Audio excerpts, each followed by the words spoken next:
Tiniyak ng Department of Trade and Industry na hindi magmamahal ang mga pangunahing produkto gaya ng delata, kape at gatas hanggang April 16. Ayon naman sa Department of Agriculture, posibleng tumaas ang presyo ng agricultural products. Balita hatid ni JP Soriano. Hindi naman daw ito panic buying, pero talagang pang 3 linggong supply kung mamili si Mila sa supermarket na ito sa Quezon City. Sa gitna ng pag-alagwa ng presyo ng langis, sana raw ay di rin magtaas ang presyo ng mga basic goods gaya ng kape, asukal, delata at mantika.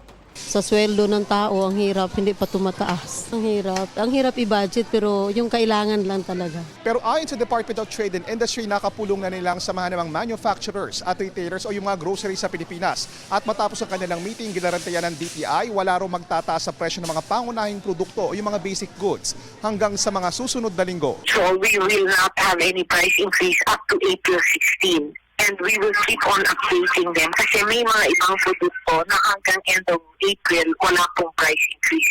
Ayon kay Trade Secretary Cristina Roque, tiniyak ng mga manufacturer at retailer na may sapat na mga pangunahing bilihin tulad ng sardinas, corned beef, cup noodles, bottled water, kape, gatas, ilang dairy products at kandila.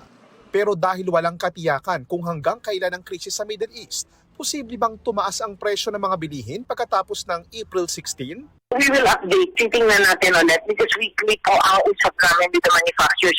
Sa Mayo o Hunyo naman, posibleng tumaas ang presyo ng gulay at ibang agricultural products ayon sa Department of Agriculture. Bagaman kapakanan ng mga magsasaka ang iniisip ng DA, kailangan din daw protektahan ang mga mamimili. Kaya kasama raw sa mga plano ang pag-aangkat ng mga produkto. Palagi naman ikinukonsidera ang importasyon para i-tame ang inflation.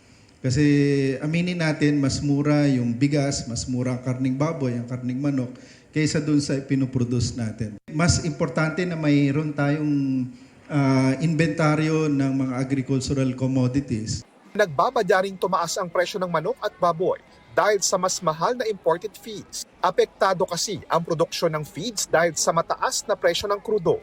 Maging ang presyo ng isda, posible ring tumaas, sabi ng DA, dahil mas kakaunti ang mga nangingisda dahil pa rin sa mahal ng krudo. Pagdating naman sa bigas, na kay Pangulong Bongbong Marcos na ang rekomendasyon ng National Price Coordinating Council na magtakda ng 50 pesos na price cap sa imported rice para raw mapigilan ang pagtaas ng presyo nito sa mga pamilihan. JP Soriano, nagbabalita para sa GMA Integrated News.